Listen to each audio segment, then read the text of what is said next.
Square regression equation या first line equation के हवाले से बात की थी और मीन स्केयर एरर निकाल के देखा था।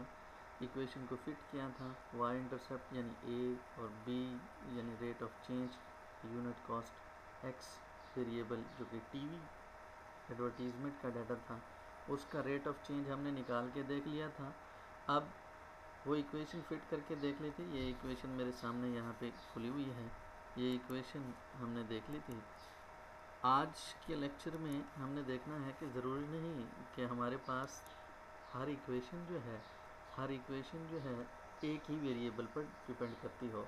सम टाइम हमारे पास मल्टीपल वेरिएबल भी होते हैं, जैसे टीवी, रेडियो, न्यूज़पेपर। इन तमाम वेरिएबल्स में अब ये भी ज़रूरी नहीं होता कि तमाम वेरिएबल्स इक्वल ही चेंज कर रहे हों सेल को। हो सकता है कि कुछ वेरिएबल रिडेंडेंट हों, कुछ वेरिएबल कम चेंज करते हों और कुछ वेरिएबल ज़्यादा चेंज करते हों। अब इसमें से कौन से ऐसे वेरिएबल्स होंगे जो कि इंतहाई हद तक हमें ज़्यादा ज़रूरत होंगे और कौन से वेरिएबल्स हैं जो कि कम पार्टिसिपेट करते हैं सेल्स के अंदर। इनकी सिलेक्शन के लिए, इन वेरिएबल्स की सिलेक्शन के लिए हम बात करेंगे कि हमारे पास कौन से टूल हैं और वो किस तरीके से किन किन तरीक़ों से हम इनको सेट कर सकते हैं। तो आज हमारे पास एक ये स्लाइड्स हैं लेक्चर सिलेक्शन के हवाले से। इसको हम देखते हैं। ये जो कुछ बातें यहाँ पे लिखी हुई हैं, पॉइंट्स जो मैंने अभी आपको बताए हैं कि वेरिएबल रिडेंडेंट ना हो, कॉस्ट कम होती हो, हाँ मॉडल हमारा जो है एक्यूरेसी ज़्यादा देता हो। इसमें पहला जो तरीका है उसे हायरार्किकल मॉडल कहते हैं। हायरार्किकल मॉडल का क्या मतलब है कि आपकी इक्वेशन के अंदर फर्स्ट डिग्री इक्वेशन यानी लीनियर इक्वेशन जो कि लास्ट टाइम हमने फिट करके देखी, सेकंड डिग्री इक्वेशन में आने वाले लेक्चर में मैं आपको सेकंड डिग्री इक्वेशन यानी एक्स स्क्वायर वाली इक्वेशन भी फिट करके दिखाऊंगा और इसके अलावा कुछ और मॉडल्स हैं वो भी फिट करके दिखाएंगे। तो यहाँ पर बात हो रही है कि अगर आपके पास second degree equation x square higher order है और उससे पीछे वाला ऑर्डर नहीं है, लीनियर इक्वेशन नहीं है, एक्स नहीं है, तो फिर भी प्रॉब्लम होगा। इसके लिए जब आप इसका डेरिवेटिव लेंगे तो देखें ये b0 ये ख़त्म हो जाएगा क्योंकि कांस्टेंट है। इसका जब डेरिवेटिव लेंगे b1 जवाब आ जाएगा और इसका जब डेरिवेटिव लेंगे तो b2x आपके पास जवाब आएगा। अगर आपके मॉडल में ये वाला पोर्शन है ही नहीं, लीनियर इक्वेशन वाला पोर्शन बिल्कुल सिफर नील कर रखा हुआ है और हायर एक्स स्क्वायर मौजूद है, तो ये बेसिक वाला ये भी ज़ीरो हो जाएगा और ये ऑलरेडी आपने ज़ीरो कर रखा है, ये भी ज़ीरो हो जाएगा और डायरेक्ट आपके पास bx आ जाएगा। तो इस तरह के हालात में जो प्रॉब्लम्स आते हैं वो आपके मॉडल को ज़रा वीक कर देते हैं। तो ऐसी सूरत हाल में आपको थोड़ा सा ख्याल रखना है कि लीनियर इक्वेशन का, लीनियर फैक्टर का जो एरर है उसको मिनिमाइज़ करना है।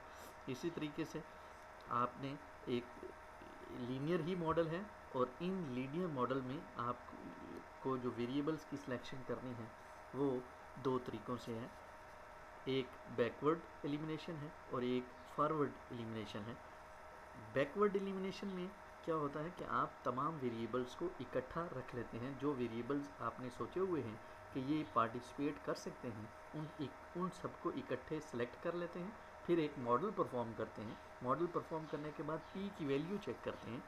वो अगर p की वैल्यू जिसकी मैक्सिमम होती है वेरिएबल में, याद रहे कि मैक्सिमम का मतलब ये नहीं है कि वो एक हद से ज़्यादा बड़ी हो जाए, 0.5 से नीचे हो और 0.5 से नीचे जो बड़ी वैल्यू होगी वो हम उसको रिजेक्ट करेंगे और 0.5 से बड़ी होगी उसको हम ले ही नहीं सकते।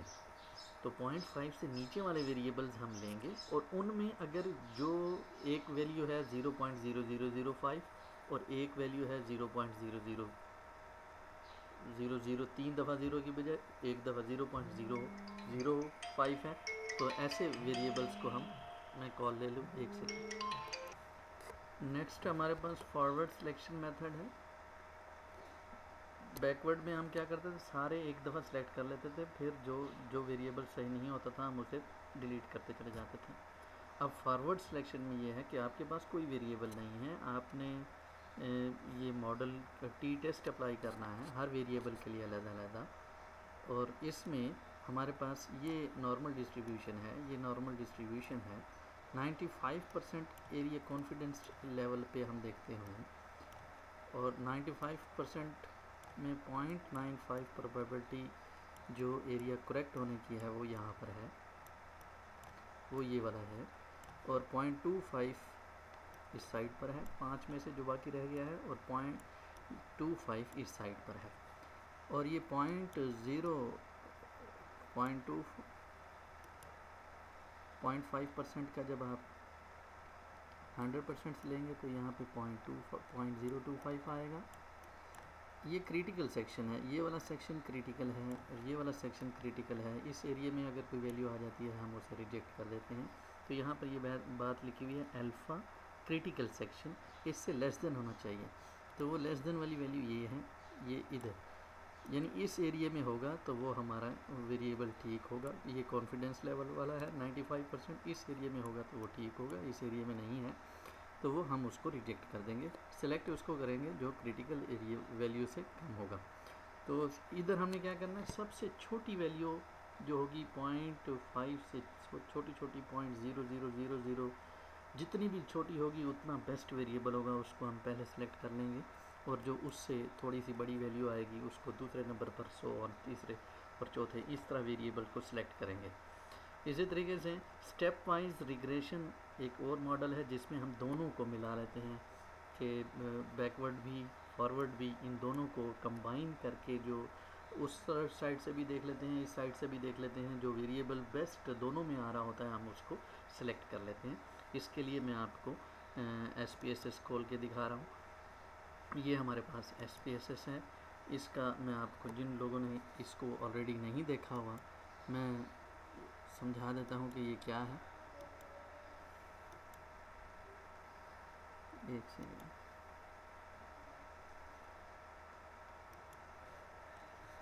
जी ये SPSS मेरे पास ओपन है, और ये देखिए यहाँ पे डाटा व्यू लिखा हुआ है और ये वेरिएबल व्यू लिखा हुआ है। इसमें आपने वेरिएबल व्यू में जाकर आपने वेरिएबल्स के नाम देने होते हैं।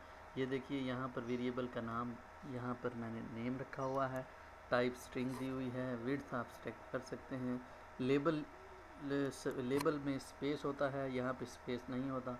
अगर कोई वेरिएबल ऐसा है जिसको आपने शॉर्ट में जैसे STD लिख दिया है तो यहाँ पे आप लिख सकते हैं name of students who participate in, यानी आप एक लाइन में पूरी डिस्क्रिप्शन भी दे सकते हैं लेबल में, जो कि ग्राफ में ये लेबल में जो चीज़ यहाँ लिखते हैं जब आप ग्राफ जनरेट करेंगे तो नीचे वही चीज़ लिखी हुई होगी, जैसे name of students who participate in experiment, तो नीचे यही लिखा हुआ होगा STD की बजाय या नेम की बजाय। तो यहाँ पर आप स्पेसेस अलाउ हैं, यहाँ पर स्पेसेस अलाउ नहीं है। इसी तरीके से यहाँ वैल्यूज़ वाला वेरिएबल वहाँ आएगा जहाँ कैटेगरीज़ आपके पास होती हैं, जैसे यहाँ पर जेंडर है, जेंडर में 2 कैटेगरीज़ हैं, 1 को हम मेल कहेंगे और 2 को हम फीमेल कहेंगे।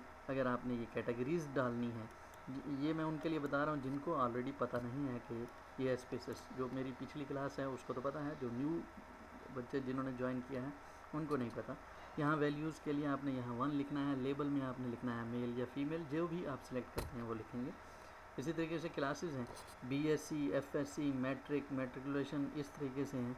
तो यहाँ देखें एजुकेशन है, एजुकेशन में मैं जा रहा हूँ यहाँ ऑलरेडी, क्योंकि मैंने इसको कर रखा है, ये हमने लिया हुआ है, 1 को हमने बता रखा हुआ है बैचलर है, 2 को मास्टर और 3 को हायर एजुकेशन। ये आप यहाँ पे लिखते जाएंगे और उसको सिलेक्ट करते जाएंगे। जब एजुकेशन में आप इसको पॉइंट के बाद कितनी वैल्यू नज़र आनी चाहिए, 2, हम इसको 0 कर देंगे तो यहाँ पर आपको वो 0 करने की वजह से अब ये 1.00 नहीं लिखा हुआ आ रहा, 1 लिखा हुआ आ रहा है, कोई परेशान, ये देखें ये 1 2 3 खुद सेट हो गया है। इसी तरीके से हम आपके पास यहाँ पर एक ये वाला डाटा मेजरमेंट, ये बड़ी इंपॉर्टेंट होती है। 4 किस्म के स्केल हैं, पिछली क्लास में भी मैं आपको बता चुका था।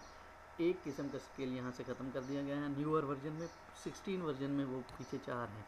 यहाँ स्केल जिस ऐसी वैल्यू जिनके ऊपर आपने जमा, तफरीक, ज़रब, एवरेज, पॉइंट निकालने होते हैं, ऐसा डाटा जैसे हाइट है, वेट है, प्रेशर है, टेम्परेचर है, वो डाटा इधर आ जाता है।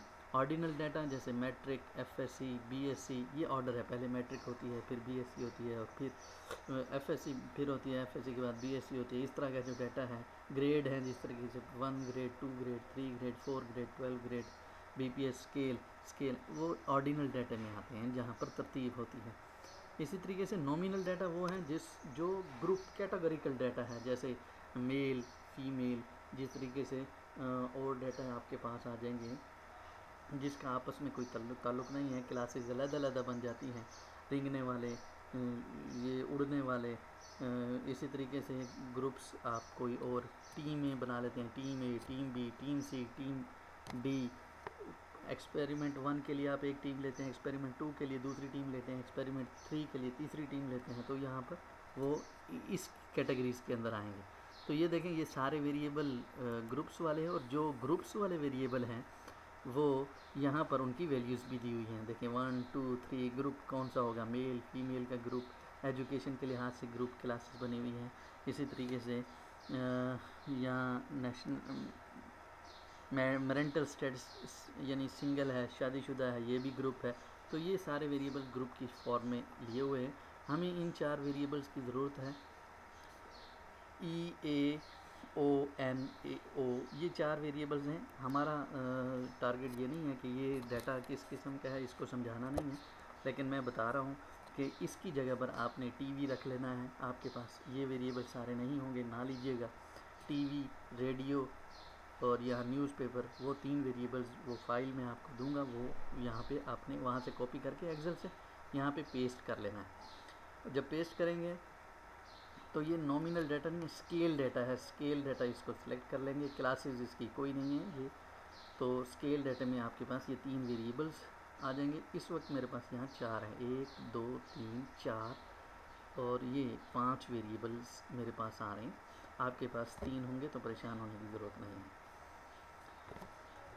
तो इन 3 वेरिएबल्स के लिए आपने क्या करना है, ये इधर आएंगे, इधर एनालिसिस के अंदर, एनालिसिस के अंदर यहाँ पर आपके पास लिखा हुआ है कोरिलेशन भी लिखा हुआ है, रिग्रेशन लिखा हुआ है। रिग्रेशन में आप ऑटोमेटिक भी कर सकते हैं, लेकिन मैं ऑटोमेटिक नहीं कर रहा हूँ। यहाँ लिखा हुआ है लीनियर मॉडल, मैं लीनियर मॉडल को सिलेक्ट कर रहा हूँ। तो ये लीनियर मॉडल को जैसे ही आप सिलेक्ट करेंगे तो ये आपसे पूछेगा कि आपका डिपेंडेंट वेरिएबल कौन सा है। पिछली एक्सरसाइज में जो हमने किया था वहाँ पर आपने यहाँ पे क्या दिया था, कॉस्ट दी थी, सेल दी थी, सॉरी। तो यहाँ पर आप डिपेंडेंट वेरिएबल सेल होगा।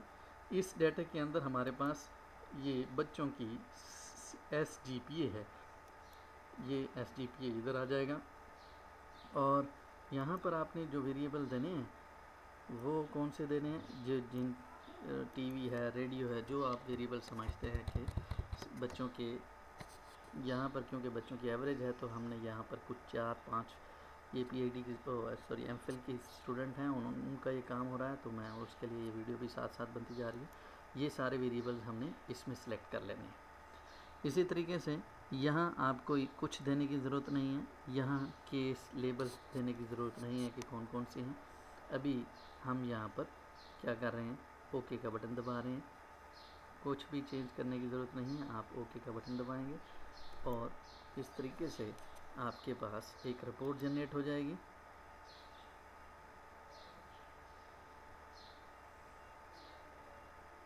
ये रिपोर्ट जनरेट हुई है। इस रिपोर्ट को हम डिस्कस कर लेते हैं। ये देखें, मॉडल समरी, ये R की वैल्यू है, कोरिलेशन आपके पास होता है, और R ये बता रहा है कि स्टेरिक का मतलब है कि इन बहुत अच्छा वेरिएबल है, ये इनके दरमियान में रिलेशन पाया जा रहा है, एक वेरिएबल। और ये सॉरी A लिखा हुआ है, ये फर्स्ट आइट्रेशन, सेकंड आइट्रेशन और थर्ड आइट्रेशन यहाँ पे बता रहा है AB। और एक चीज़ मैं यहाँ पर और बताता चलूँ, यहाँ समरी के अंदर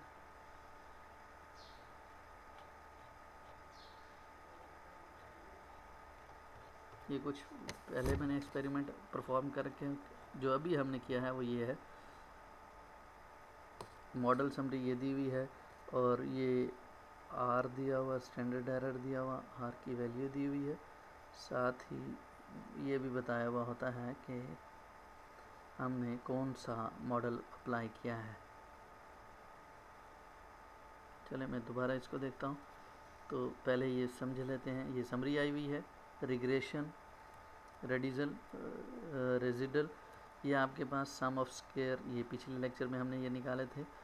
और ये मीन स्क्वायर एरर, ये भी यहाँ पे दिया हुआ है, टी की वैल्यू यहाँ पे दी हुई है।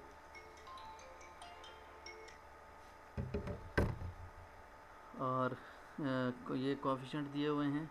ये जो 4-5 वेरिएबल आपने यहाँ दिए होंगे, टीवी, ये जो आपके पास रेडियो होगा, न्यूज़पेपर होंगे, उनके साथ टीवी के वेरिएबल के साथ हमने जो बी की वैल्यू निकाली थी, ये वो बी की वैल्यू यहाँ पे होगी। इसी तरीके से रेडियो के साथ बी की वैल्यू जो होगी वो दूसरे वेरिएबल की यहाँ होगी। तीसरा वेरिएबल जो आपने लिया होगा उसकी वेरिएबल वैल्यू यहाँ होगी। तो आप यहाँ लिखेंगे वाई इज इक्वल टू, ये आपका ए है पहली वैल्यू, ये जो कांस्टेंट लिखा हुआ है ये 2.5, ये ए की वैल्यू, प्लस ये दूसरी बी की बी एक्स, तो ये बी एक्स होगा, plus B alpha 2x2, alpha 3x3, alpha 4x4, यानी हर वेरिएबल की वैल्यू उसके साथ होगी। ये वैल्यूज़ आपके पास उन वेरिएबल्स की हैं। ये स्टैंडर्ड एरर भी यहाँ पे दिया हुआ है, बीटा भी दिया हुआ है, और टी की वैल्यू यहाँ भी दी हुई है। यहाँ पर जो टी की वैल्यू दी हुई है,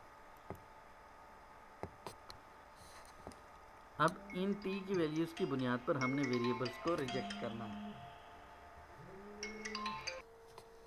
जी कॉल आ गई थी, मैं दोबारा से आपको बता देता हूँ कि आपने यहाँ पे एनालिसिस पे जाना है। एनालिसिस के बाद यहाँ पे रिग्रेशन पे क्लिक करना है, और यहाँ पे लीनियर इक्वेशन दी हुई है, लीनियर मॉडल दिया हुआ है। ऑटो भी कर सकते हैं, लेकिन अभी मैं समझाने के लिए लीनियर पे लेके आ रहा हूँ। लीनियर पे आपने यहाँ डिपेंडेंट वेरिएबल, यानी जिसको आपने एस्टिमेट करना है वो वेरिएबल, वहाँ पर हमारे पास सेल थी पिछले डाटे में, इस डाटे में SGPA है, तो हमने यहाँ पे SGPA लिया है। इन वहाँ पर आपके पास टीवी, रेडियो, न्यूज़ पेपर थे, और यहाँ पर हमारे पास ये EACO है, तो ये मैंने यहाँ पे ले लिया है। यहाँ पे अभी जो हमने लेक्चर लिया है कि 3 मॉडल हैं, स्टेप वाइज यानी स्टेप फॉरवर्ड, और आपके पास बैक फॉरवर्ड, ये आपके पास फॉरवर्ड, बैक फॉरवर्ड, और ये स्टेप वाइज आखिरी पोर्शन था। इसके अलावा ये आपके पास रिमूव मेथड भी है।